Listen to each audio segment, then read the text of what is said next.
Hello everyone, welcome to English with Miss Tia. In this video, we are going to learn about giving instructions. First of all, let us start with some opening questions. Do you like to help your parents to do household chores? Apakah kalian membantu orang tua kalian dalam mengerjakan tugas-tugas rumah? Seperti menyapu, mengepel, cuci piring, atau pekerjaan rumah yang lain? Does your mom or dad ask you to do the household chores? Apakah ayah atau ibu kalian meminta kalian mengerjakan tugas-tugas rumah tersebut?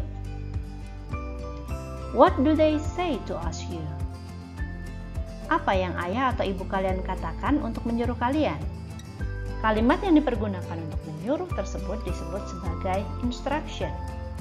To make it clearer what is instruction, now let us see the following dialogue. Jack, Cherry, please come here.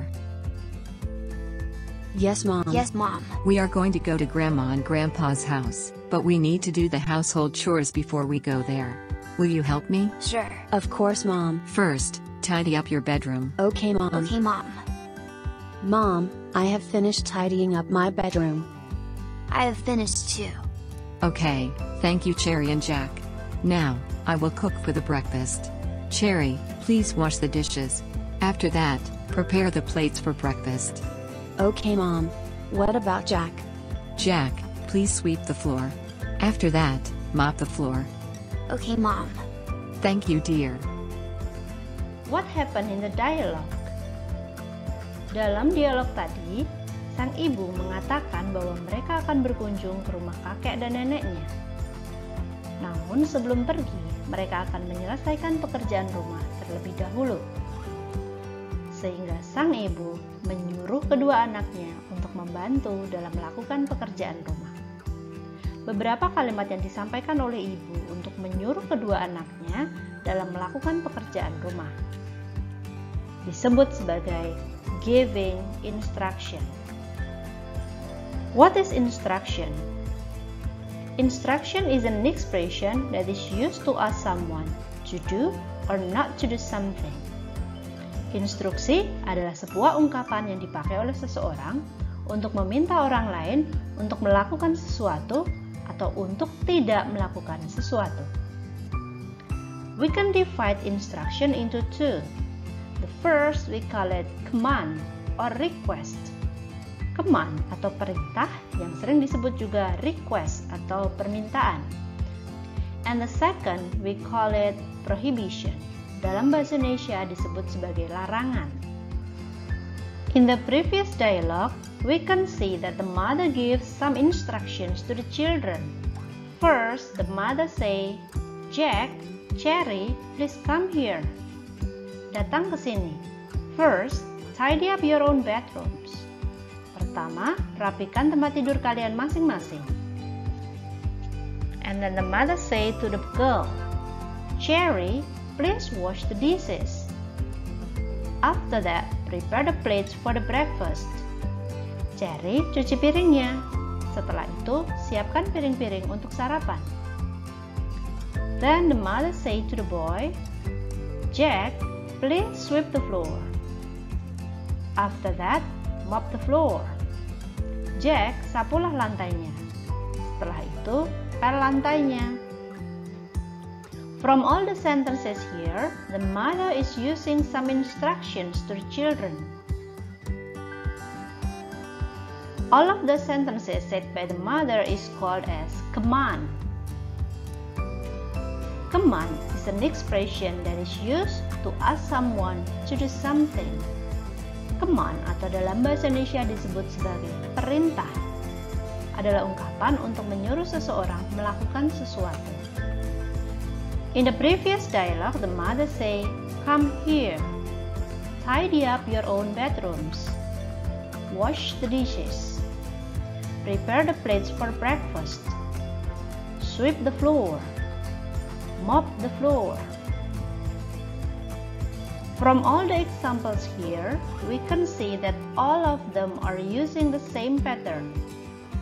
It starts with verb 1. Dalam kalimat tadi, sang ibu menggunakan kalimat perintah atau command dengan memulai semua kalimatnya menggunakan verb 1 atau kata kerja dasar.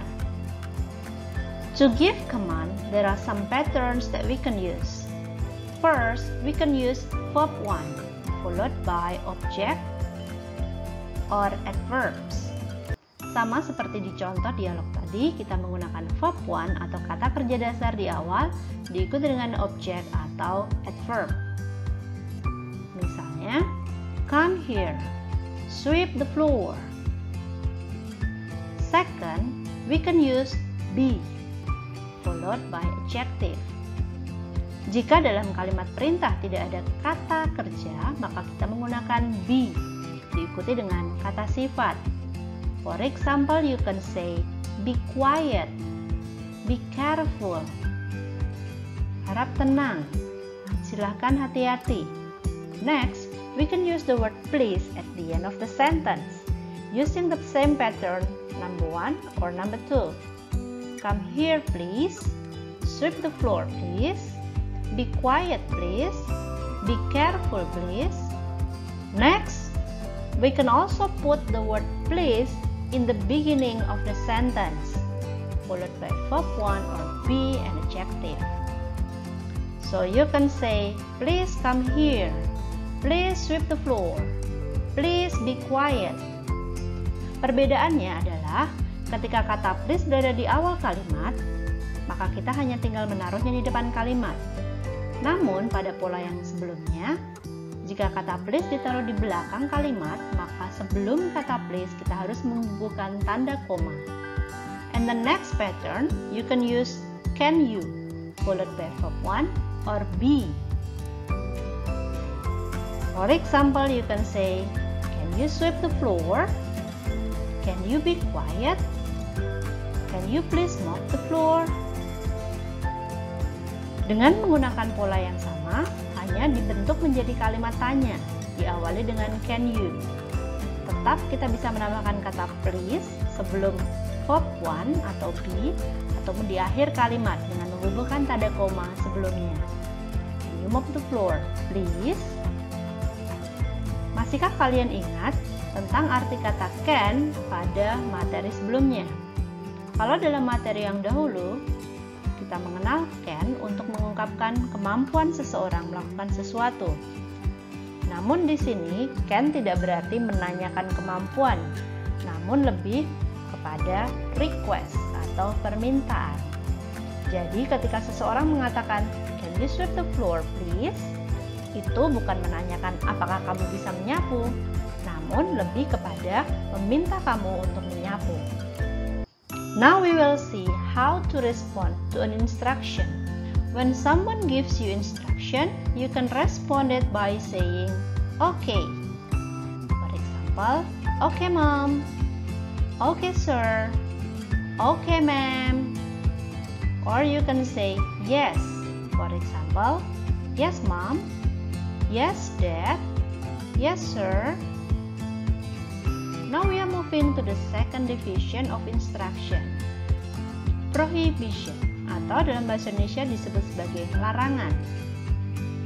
It is expression used to ask someone not to do something.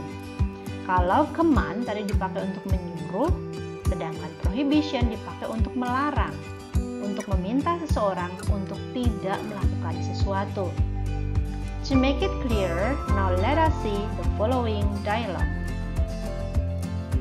Excuse me, ma'am. My friend and I want to borrow some books. Okay, come in, but please don't be noisy. Okay, ma'am.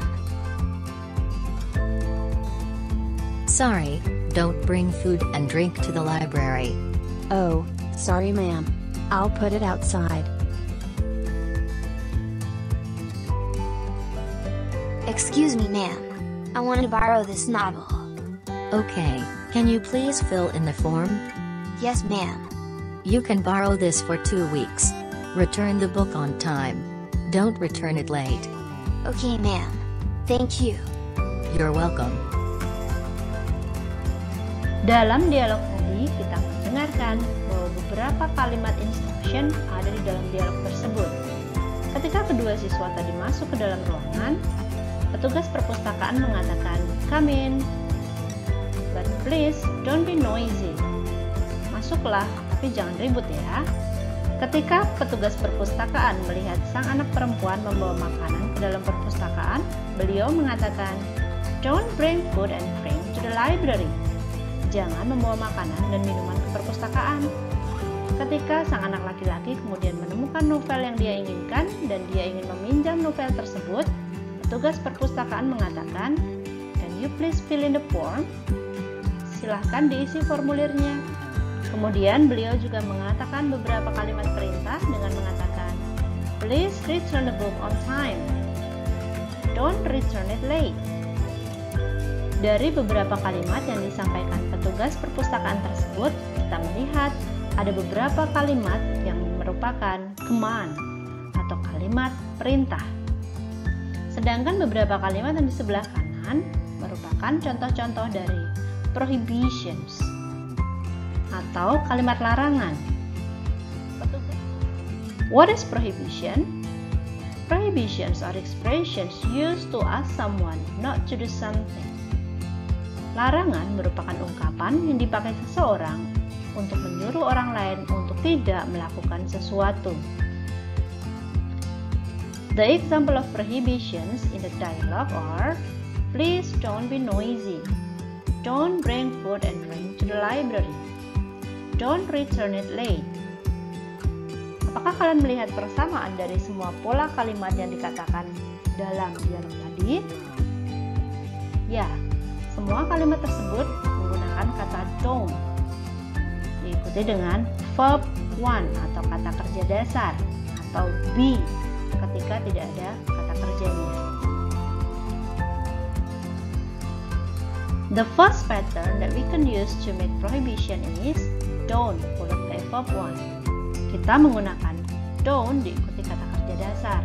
For example, don't bring food and drink to the library. Don't return it late. Second, we can use don't followed by be followed by adjective. Ketika tidak ada kata kerja, maka kita menggunakan be diikuti dengan kata sifat. For example, don't be noisy. Don't be late. We can also put the word please. It can be in the beginning of the sentence or at the end of the sentence. For example, please don't bring food and drink to the library. Atau, don't be noisy please. Cara penulisannya tetap sama seperti pada teman tadi. That's all the materials of giving instructions and the response. Giving instructions can be in the form of command and prohibition. If you have any question, you can write in the comments. Thank you and see you on the next video.